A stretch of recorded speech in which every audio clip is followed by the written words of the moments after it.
네, 안녕하십니까. 의정부 성민교회 신원호 목사입니다.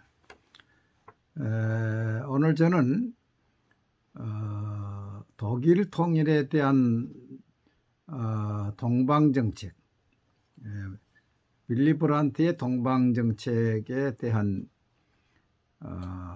궁금한 것이 있고, 또 독일이 통일될 때의 교회의 역할이 무엇인가, 이것에 대해서 좀 알고 싶어서 몇 권의 책을 읽었습니다. 첫째 책은 서독기민 기사당의 동방정책. 이건 지금 통일부 장관 권영세 장관이 번역한 것입니다.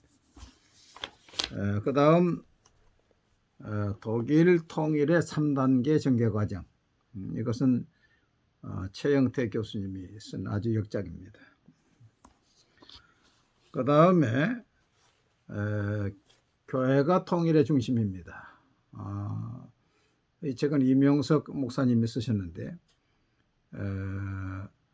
이 목사님은 현재 탈북민들을 목회하고 있고 이번 주일에 우리 교회 와서 말씀을 전해주기로 했습니다. 그 다음에 베를린 장벽은 어떻게 무너졌는가, 이영기 씨가 쓴 책들입니다. 그 외에도 또 논문이나 칼럼들을 좀 참고를 해서 몇 권을 읽어보면서 빌리 브란트의 동방정책에서 배운다 해서 한 1, 2, 3 한 몇 가지를 올리려 하고 있고, 그 다음에 독일 통일에 있어서 교회의 역할, 이에 대해서 또 하나 올리려고 생각합니다.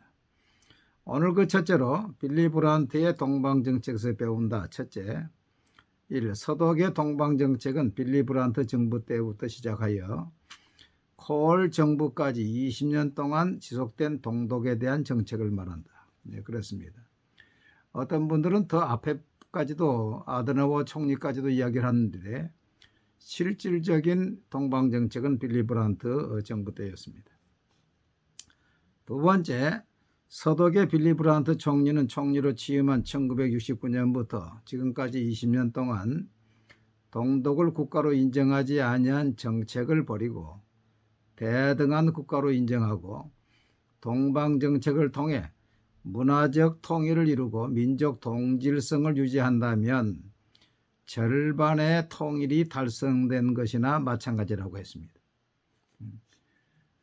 이 문화적 통일 또 민족 동질성을 유지하면은 이미 절반의 통일은 이루어진 것이고 나머지 절반은 나중에 이루어져도 된다, 그렇게 이야기를 했죠.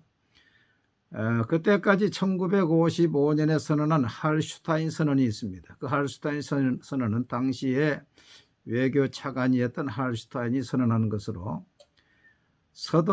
독일에서의 유일한 국가는 서독이며 동독 정부를 승인한 나라와는 외교 관계를 맺지 않는다는 것이 서독의 원칙이었는데, 빌리 브란트 총리가 1969년 10월 28일 의회 연설에서 이것을 깨고 독일에는 두 개의 국가가 실제로 존재하고 있다고 선언을 한 것입니다.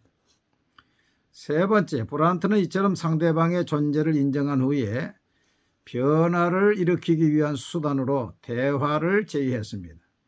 브란트는 1970년 1월 22일 동독 총리 빌리 스토프에게 편지를 써서 무력 단념 및 실질적인 문제에 대한 협상을 제안했습니다.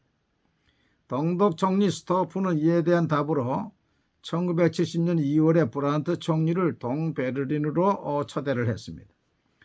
동독 측은 브란트가 동독으로 올 때 비행기를 이용하기를 원했으나 브란트는 서독에서 기차로 출발하여 동독을 거쳐 동베를린으로 가기를 원했습니다. 양측은 논의 끝에 협상 장소를 튜빙겐의 에르푸르트에서 만나기로 하고 교통표는 기차로 이용하기로 했습니다. 에르푸르트의 회담은 성과 없이 끝나고 2차 회담인 1970년 5월 21일 서독 카자레스의 회담도 성과 없이 끝났습니다. 이에 대해 브란트 총리는 동독의 스토프 총리에게 이런 서운한 말을 했습니다. 귀하는 전부 아니면 전무 방식을 고집하고 있습니다. 귀하는 우리 민족과 두 독일 국가의 인민을 위한 어떤 긍정적인 성과를 제시해 줄 것인가에 대해서는 한마디도 하지 않았습니다. 몹시 서운했죠.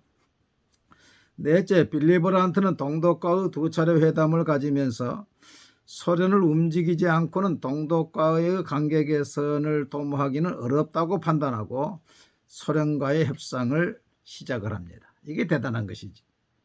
그래서 브란트 총리는 바르 차관을 대표로 해서 1969년 12월에 모스크바에 파송해서 브레즈네프와 70년 1월 5일까지 총 14차례의 회담을 해서 10개항의 합의를 도출합니다. 그 내용은 동서독 유엔 가입 문제, 경제, 과학, 기술적 관계 및 유엔 안보회의 문제 등에 대해서 합의를 했습니다. 이러한 모스크바 조약과는 별도로 서독과 소련 사이에는 경제 교류를 활성화하기로 협상이 진행됐는데 소련의 가스 파이프라인을 서독까지 끌어오고 이 협정은 1970년 1월 에센에서 향후 20년 동안 520억 입방미터를 가스를 25억 마르크에 공급하기로 서명을 했습니다. 서독 측이 요청한다면 소련은 800억 입방미터까지 늘려주겠다고도 약속을 했습니다.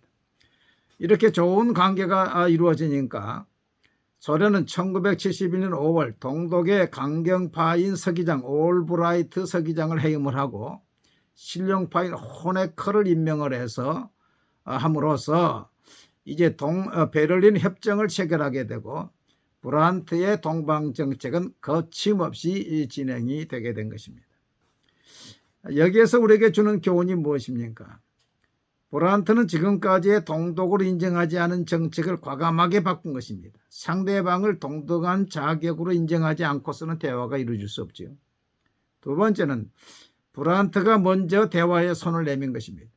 큰 사람이 먼저 손을 내밀어야죠. 세 번째는 대화가 막혔을 때 거기에 머물러 있지 않고 소련을 움직여서 이 돌출구를 마련한 것입니다. 오늘 여기에 우리가 많이 생각해 볼 문제가 있다고 생각합니다.